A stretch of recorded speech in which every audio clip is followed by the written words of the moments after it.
Maryland, Our Maryland. Development of the Maryland Land Market, the Colonial Maryland Land Record System. Presented by Massey, the Mid-Atlantic Surveyor Education Institute. Part 2. Calvert's interest in companies organized for trade and in the planting of colonies had been awakened very early in his official career. He invested money in both the New England and the Virginia companies, beginning with his investment of £25 in the Second Virginia Company in 1609, and a few months later a more substantial sum in the East India Company, which he increased again in 1614. As early as 1609, he had been a member of the Second Virginia Company and was also one of the provisional council for the management of the affairs of the company after the revocation of its charter. He was also one of the 18 councilors of the New England Company in 1622. Now let's look at George Calvert's Newfoundland. Relieved of the burdens and anxieties of public business, which had already seriously impaired his health, Calvert now had at leisure to turn his attention to his interests in the New World. He had long taken much interest in the colonizing schemes, which were so rife at the time, and he associated himself with several, as we said. In 1620, Calvert had purchased the plantation on the island of Newfoundland, and he had sent out a number of colonists with proper implements and supplies, and placed the plantation in charge of a Captain Wynne, whose reports were encouraging. Buildings were erected, land brought into cultivation, seeds and plants sent out from England were doing well. There was nothing to be feared from the so-called Indians, the natives. The salt works were promising. The fishery was the finest in the world. Calvert probably thought that if he had a more definite and paramount authority, he could make Avalon a highly prosperous settlement. So in 1622, he applied for a patent and received a grant for the whole island. This, however, was superseded by a re-grant in March 1623, conveying to him the southern peninsula, which was erected in the province of Avalon by a royal charter. By this charter, Calvert was given a palatinate, or quasi-royal authority, over the province, which was held in capite by knight service. It's the condition that he was required to provide the king or his successors with a white horse whenever he or they should visit those parts. During the busy years which preceded Calvert's retirement from public life, he had not been able to give much attention to the affairs of his infant plantation, where a master's eye was clearly needed. And his affairs in Ireland occupied him for some time after he retired from his position. After a 3,700-mile voyage, he arrived for an eyes-on look at his colonial real estate at the end of July in 1627. He took his whole family with him on his ship, the Ark, the same vessel that later brought the Calvert's colonialists to Maryland, first Maryland immigrants. Calvert had come to Newfoundland at the most favorable season and remained for just a couple of months. He liked what he saw that summer.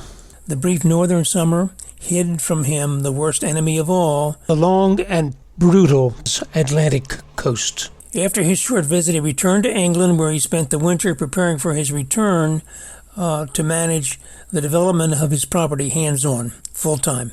He went back to Avalon the following summer to officially take over as proprietary governor of Avalon in July of 1628, bringing with him all of his family except his eldest son Cecil. He had brought 40 more settlers, so the whole colony was now about 100 souls. Actually, that was a pretty good-sized settlement at the time. The Pilgrims had only brought 4 more people to Plymouth on their Mayflower 8 years earlier, and the initial settlers in 1607 at Jamestown in Virginia also actually numbered only 104. And during his stay there to build out his settlement, although he was a pacifist and rather to his own surprise, Baltimore found himself fighting Frenchmen, taking prizes, and rendering the king's service demanded of his charter. On a personal note, I visited Newfoundland myself numerous times during my sea duty days on the North Atlantic while serving as a U.S. Coast Guard officer. The Navy's Gentia Naval Base at the head of Palencia Bay on the western side of the Avalon Peninsula, was where we always topped off our fuel tanks on our way out to month-long patrols on stations in the middle of the Atlantic Ocean, and again on our cruise homeward.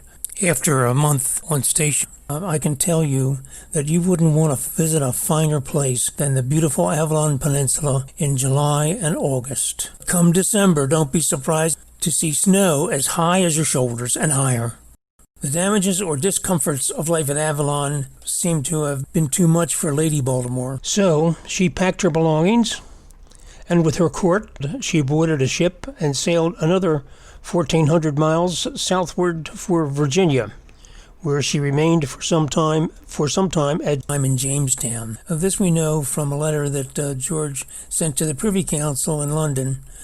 He asked for letters from the council to the governor of Virginia, instructing him to facilitate Lady Baltimore's return to England. In the same letter, he expressed a grant for land in Virginia, as King Charles had given him leave to choose any unoccupied part. The long and terrible northern winter soon set in, and both Baltimore, whose health had long been weak, and the greater part of his colonists suffered terribly. To add to his suffering, he was forced to see that he had been deceived by false representations, and that his colony, on which he had spent in all almost $75 million in U.S. 2020 dollars, was a failure. So both Baltimore, whose health had long been weak, and the greater part of his colonists suffered terribly. To add to his suffering, he was forced to see that he had been deceived by false representations, and that his colony, on which he had spent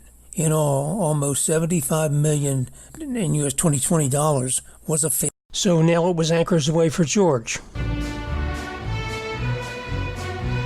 and he set sail on his 1,400-mile jaunt down to Jamestown to join his wife. Me down to New Virginia.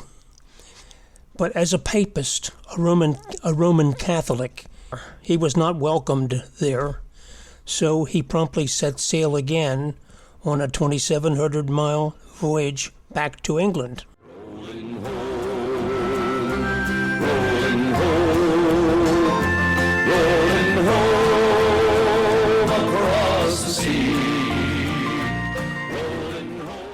So I wrote a letter to King Charles, who, at the tender age of 25, had succeeded James, Jimmy Stewart, as king in 1325. Quote, not knowing how better to employ the poor remainder of my days than, with other good subjects, to further the best that I may by enlarging your Majesty's empire in this part of the world, and I am determined to commit this place, Newfoundland, to the fishermen who are better able to encounter the storms and hard weather, and to remove myself with some 40 persons to your Majesty's dominion, Virginia, where, if your Majesty will please to grant me a precinct of land with such privileges as the king your father, my gracious master, was pleased to grant. The Charter of Virginia having been annulled in 1623, the king had regained his rights, so King Charles could grant to whom he pleased territorial jurisdiction and the possession of all the soil not under private ownership.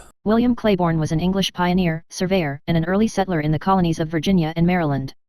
Claiborne was born the county of Kent in England in 1600. He accepted position as a land surveyor in the new colony of Virginia, and emigrated to Jamestown in 1621. The position carried a 200-acre land grant, a salary of £30 per year, and the promise of fees paid by settlers who needed to have their land grants surveyed. He was obviously a sharp guy and quickly became one of the most successful Virginia colonists as a planter and a trader. Within 4 years of his arrival he had secured grants for 1,100 acres of land and a retroactive salary of £60 a year from the Virginia Colonies Council. By 1629, when George Calvert first showed an interest in planting a settlement, Billy Claiborne was Secretary of State of Virginia Colony and went to England to argue Virginia's case against a grant of the land. On the fall of Charles I in 1649, Parliament sent a commission to receive the surrender of the colony. Claiborne was a member of the commission. He continued as a thorn in the Calvert's side until 1660, when he retired from political affairs in 1660 and spent the remainder of his life managing his 5,000-acre estate near West Point, about 30 miles north of Jamestown.